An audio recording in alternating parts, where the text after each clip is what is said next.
नमो तस्स भगवतो अरहतो सम्मा सम्बुद्दस्स। नमो तस्स भगवतो अरहतो सम्मा सम्बुद्दस्स। नमो तस्स भगवतो अरहतो सम्मा सम्बुद्दस्स। महाकारुणिक तथागत भगवान बुद्ध को त्रिबार वंदना करता हूँ। महाकारुणिक तथागत बुद्ध द्वारा देशित स्वाख्यात धम्म को त्रिबार वंदना करता हूँ। महाकारुणिक तथागत बुद्ध के श्रावक संघ जो सुप्रतिपन्न है, उन संघ को त्रिबार वंदना करता हूँ। परम पूजनीय बोधिसत्व डॉक्टर बाबा साहब अम्बेडकर और उपस्थित हुए संपूर्ण श्रद्धा प्रेमी धम्म प्रेमी उपासक उपासिकाएं, आज विशेषतः महाराष्ट्र के नांदेड़ स्थित ये विशाखा बुद्ध विहार में आए हैं। यहाँ पूजनीय भिक्षु पन्या रत्न थेरो रहते हैं। तो यहाँ आके थोड़ा सा धम्म के चर्चा, थोड़ा सा धम्म के विषय में बातें कर रहे हैं हम। महाकारुणिक तथागत बुद्ध ने हमारे जीवन को सुखमय बनाने के लिए, शांतमय बनाने के लिए ढेर सारे उपदेश दिए हैं। विशेषतः ये जो मनुष्य जीवन है दुर्लभ है। बुद्ध बार बार कहते थे किच्छु मनुष्य पति लाभो, ये मनुष्य जीवन दुर्लभ है और दुर्लभ जीवन में मनुष्य की तरह जीना ये भी दुर्लभ है। किच्छु मच्चान जीवितं, मनुष्य की तरह जीना ये भी दुर्लभ है। तो ये दुर्लभ जीवन को व्यर्थ न गवाए, ये दुर्लभ जीवन को सफल और सार्थक बनाए, उसके लिए उन्होंने ढेर सारे उपदेश दिए। आप लोगों को तो पता ही होगा, महाकारुणिक तथागत बुद्ध ने जितने भी उपदेश दिए वो धम्म और विनय के रूप में उपदेश दिए। बाद में यही धम्म और विनय को सुत पिटक, विनय पिटक, अभिधम्म पिटक के रूप में, त्रिपिटक के रूप में संग्रह किया। और ये त्रिपिटक में तथागत बुद्ध के 84,000 धम्म स्कंद संग्रह है। इससे आप लोग अनुमान लगा सकते हैं कि महाकारुणिक तथागत बुद्ध ने कितने सारे उपदेश दिए। बुद्ध होने के बाद गांव, नगर, जनपद, देश देशांतर चारिका करते हुए निरंतर उन्होंने बहुजन हिताय, बहुजन सुखाय के लिए उपदेश दिए। तो तथागत बुद्ध के इन ढेर सारे उपदेशों में एक बुद्धवाणी पाली गाथा आप लोगों को बताता हूँ। महाकारुणिक तथागत बुद्ध हमारे जीवन सुख शांतमय बनाने के लिए वो हमेशा कहते थे, पुण्यं चे पुरिषो कैरा कैराथे तं पुनः पुनः तं मिच्छन्दं कैराथ सुखो पुण्य शौचयो। पुण्यं चे पुरिषो कैरा, इंसान को पुण्य करना चाहिए। पुण्य बोले तो धम्म, धम्म बोले तो जो अच्छे अच्छे हम काम करते हैं, जो ये शरीर से अच्छे काम करते हैं, जो ये वाणी से अच्छे बोलते हैं, जो मन से अच्छे सोचते हैं, उसे धम्म कहते हैं, पुण्य कहते हैं। तो वो पुण्य इंसानों को करना चाहिए। जितने भी गलत है, अकुशल है, पाप है, उससे दूर रह के अच्छे पुण्य कर्म करना चाहिए।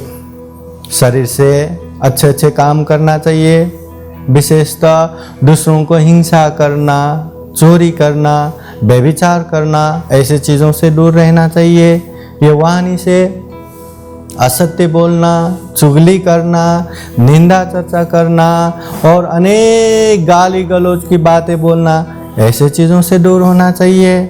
और ये मन से भी जो लोभ रखते हैं, जो द्वेष रखते हैं, जो मिथ्या दृष्टि होते हैं, ऐसे चीज़ों से दूर रहना चाहिए।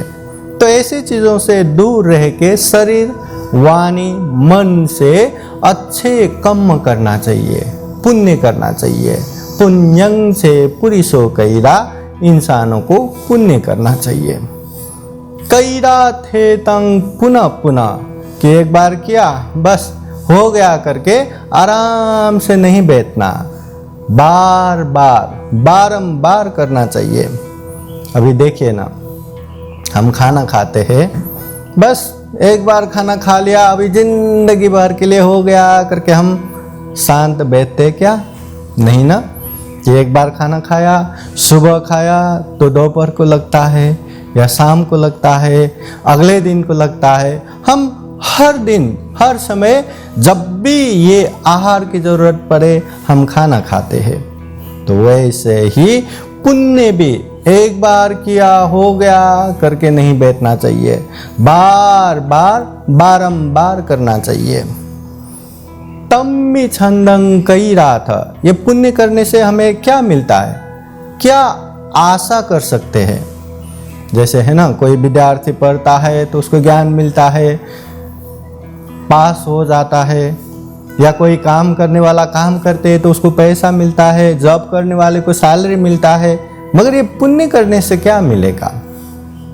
क्या चीज की हम आशा कर सकते हैं? तथागत बुद्ध कहते हैं, सुखो पुण्य शौचयो, जो पुण्य करता है उसको उच्चतः के सुख मिलता है। ऐसे सुख जो अभी भी हमें शांत और आनंद बनाएगा, बीच में भी हमें सुख देगा और अंत में भी हमें आराम देगा। ऐसा नहीं कि कभी मतलब थोड़ी देर के लिए बहुत आनंद मिला, बाद में फिर से वही पीड़ा, वही टेंशन, वही अनेक अनेक समस्या। ऐसा नहीं। जैसे होता है ना कि जिसके घर में टीवी नहीं, किसी के घर में देखा तो उसको टीवी चाहिए, टीवी चाहिए, टीवी चाहिए।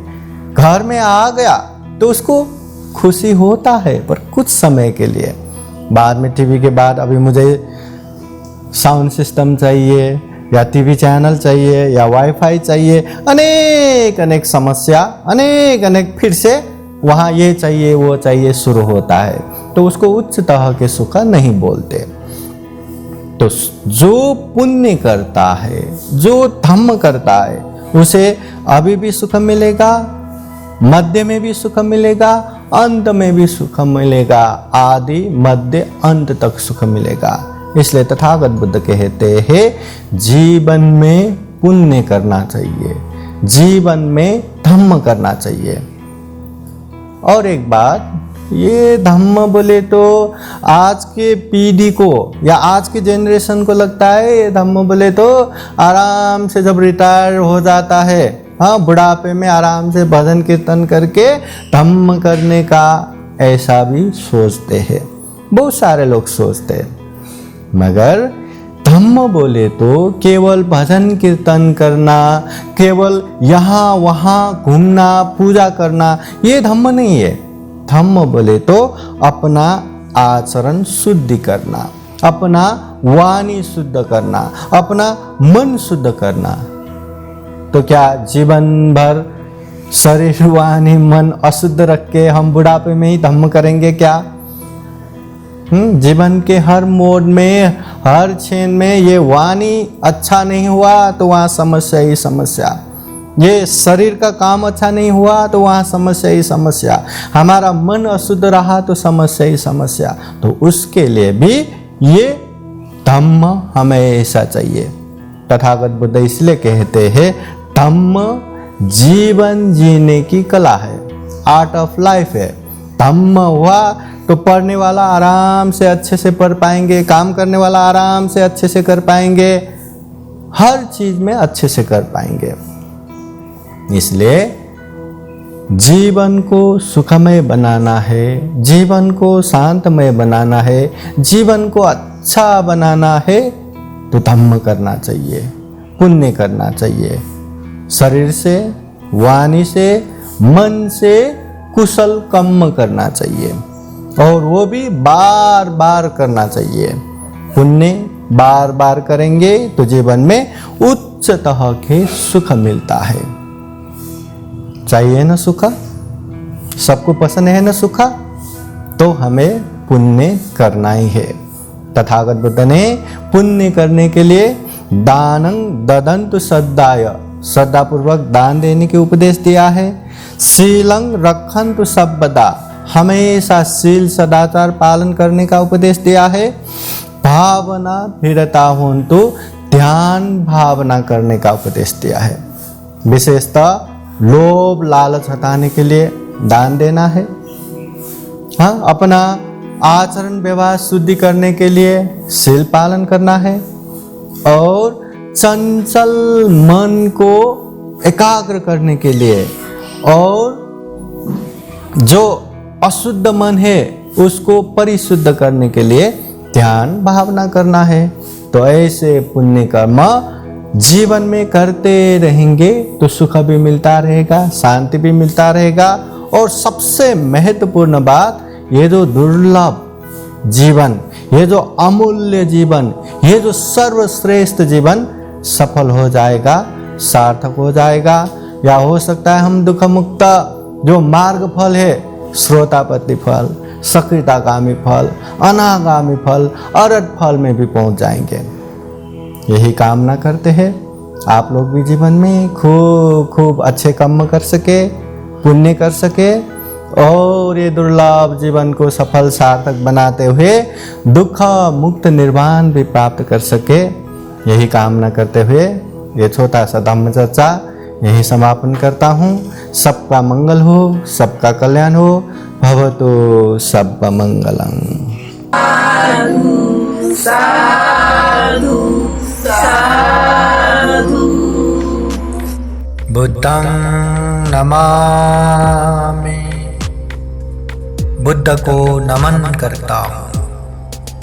धम्मं नमामि, धम्म को नमन करता हूँ। संघं नमामि, संघ को नमन करता हूँ।